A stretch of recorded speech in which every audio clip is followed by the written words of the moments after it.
This morning I want to talk about a little thing I like to call video games. It's Robby's vlog. First of all, video games are basically like a second set of parents to me. I have them listed as like my legal guardians, because to some extent I was like half raised by them. I played so many video games as a kid, so many. I actually learned how to read from Pokemon Blue version. Like the original Pokemon taught me how to read. That is how hardcore of a gamer I was from like the start of my life. My main console was the N64.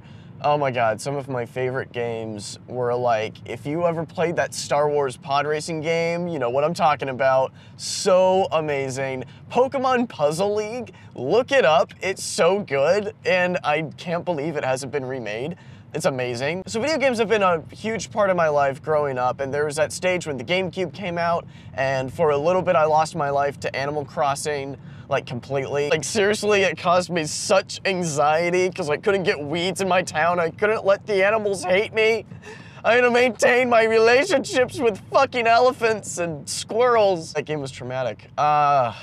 It was so good though. And then I kind of progressed into PC gaming, which is kind of, I think, way more common now. Way more, because computers can actually handle that now. Back in the day, computer games looked like fucking Jumpstart and like Number Cruncher. Fuck it, like, actually there were a couple of good computer games. If you know Jurassic Park Operation Genesis, you're my man. You my man right there. But now it's like super common with like online services like Steam. You know, you can get games for like jack shit, for like nothing at all. And you know, it's like, oh, 99% off. I guess I'll pay $1 for this game. It's amazing. So that's kind of my, I'll get through that really fast when I edit it. But that's like, the video games that I loved to play growing up, like really fast. Like there's more, there's definitely more, and I could talk endlessly about just a bunch of different video games. Like good little nuggets that even people don't really know about. I'm gonna focus now, talk about video games in general, because for me it actually was it was a bit of a struggle.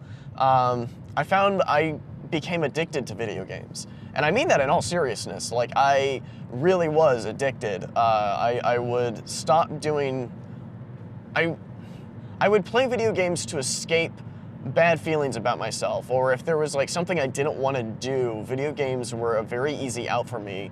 It also became a way that I just got isolated from the world a little bit, which isn't the case for everybody. I want to stress this, that like, video games can be really great and really fun and a social activity, and they can teach you a lot. I've actually learned a lot from video games, but that being said, it can be negative. Like anything in excess, it started to really turn my life down in a not so great way. Like I just didn't do what I needed to do because of video games.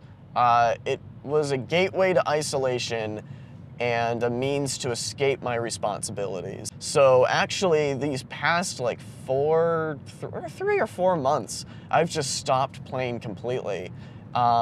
And it's weird, you get withdrawals. I'm serious, like you start like hallucinating and you like see the game you want to play. It's like, oh, there's Skyrim, and you're like, no, I can't play that. It's like, it's a real addiction. If you aren't a huge gamer, like, I think it's important to realize that like, it's really hard to stop. They're an alternate universe that you can become somebody else. And that is really, really tempting when you aren't so happy with what's going on in your life. That being said, like, video games are awesome when you're just like, when you're not addicted to them, when they're not negatively affecting your life and you can hang out with friends. Like, they're really fun and they're really great. And I believe there's been technological advancements because of video games. I think video games are gonna constantly push the technological frontier, because there's always gonna be a market for like, ooh, what's the next thing gonna be? So video games have done a lot of good for me. They've taught me a wider vocabulary. They've opened me up to new worlds and got me interested in a lot of things I wouldn't normally be interested in. It's kind of a love-hate relationship, because it can seriously ruin my life if I'm not careful about it. That sounds really dramatic, but it's kind of true. I'm sure you guys know somebody who who has stopped living their life because of video games. All right, guys, so that's kind of my really mixed emotion spiel on video games. Again, I think that they can be great, but for me, that they became a problem. So, I hope you guys find what's good for you. If you play video games, and you enjoy it and it's actually doing good for your life, then great, more power to you. But I also encourage people to look at if it's getting in the way of what they really want, which in my case it did for a little while. Anyway, so I hope you like this video. If you do, please give me a like. If you like these videos, please give me a subscribe. I also have a sketch on the way. We just wrapped it. I'm so excited to see how it turns out. I'm sure you guys will really like it. So I'm really excited for that, and I'll see you guys later.